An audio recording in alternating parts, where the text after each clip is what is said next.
Assalamualaikum warahmatullahi wabarakatuh. Perkenalkan, nama saya Ahmad dan Ulum. Saya di sini mau menjelaskan tentang penelitian dan tahrij hadis. Pengertian penelitian hadis. Penelitian hadis merupakan kajian yang mendalam dan kritis terhadap matan dan sanad hadis yang bersifat dinamis dengan menggunakan metode-metode tertentu untuk menentukan validitas hadis sebagai suatu hujah bagi kebenaran ajaran-ajaran agama. Tujuan penelitian hadis.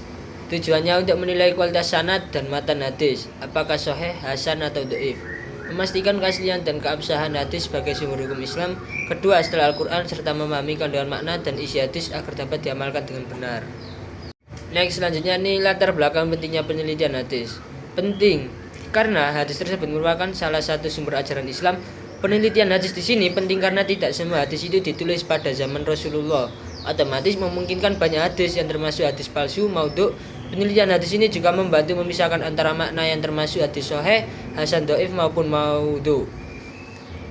Pengertian tahrij hadis dan kegunaannya menunjukkan asal suatu hadis di dalam sumber aslinya yang meriwayatkan hadis tersebut beserta syaratnya, lalu menjelaskan status hadis tersebut bila dibutuhkan. Tahrij hadis ini sangat penting untuk memastikan keaslian suatu hadis, menilai kualitas hadis, dan mengetahui biografi perawi.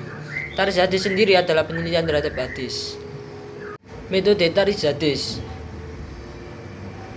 Slide yang ini menjelaskan tentang metode tahrij hadis adalah upaya menelusuri asal-usul hadis dengan cara mencari sanad dan matan lengkapnya di kitab-kitab hadis asli.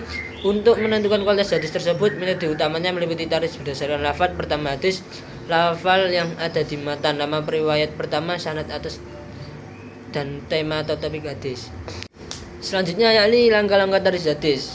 1. Yakni tahrij dengan rawi pertama. Tahrij ini meneliti hadis dengan menelusuri sanad pertama atau yang paling atas, yakni para sahabat muttasil isnad atau tabi'in dalam hadis mursal. Yang kedua yakni tahrij dengan awal lafaz matan hadis. Metode tahrij hadis menurut lafaz pertama yaitu suatu metode yang berdasarkan pada lafaz pertama matan hadis sesuai dengan urutan huruf-huruf hijaiyah, sehingga metode ini mempermudah pencarian hadis yang dimaksud.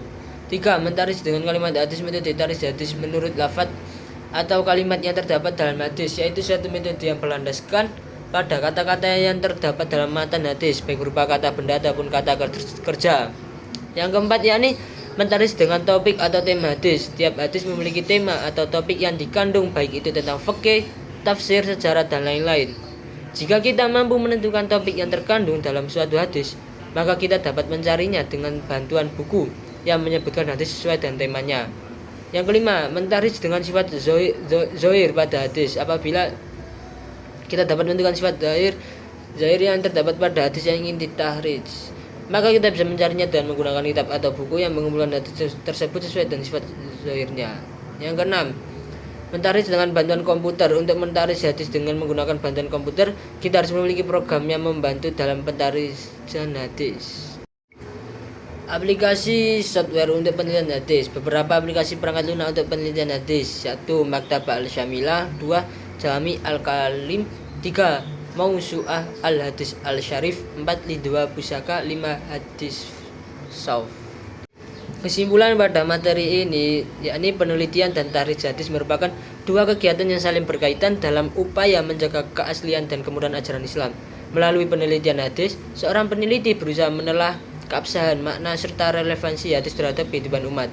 Sedangkan tahrij hadis berfungsi untuk melacak sumber asal sanad dan kualitas perawi hadis guna menentukan derajatnya apakah sahih, hasan, atau dhaif.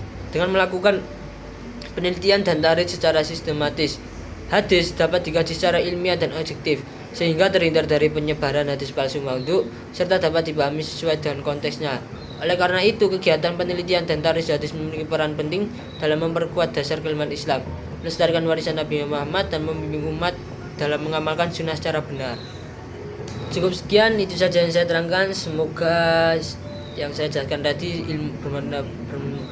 mendapatkan ilmu manfaat barokah. Wallahu muwaffiq ila aqwamit thoriq. Wassalamualaikum warahmatullahi wabarakatuh.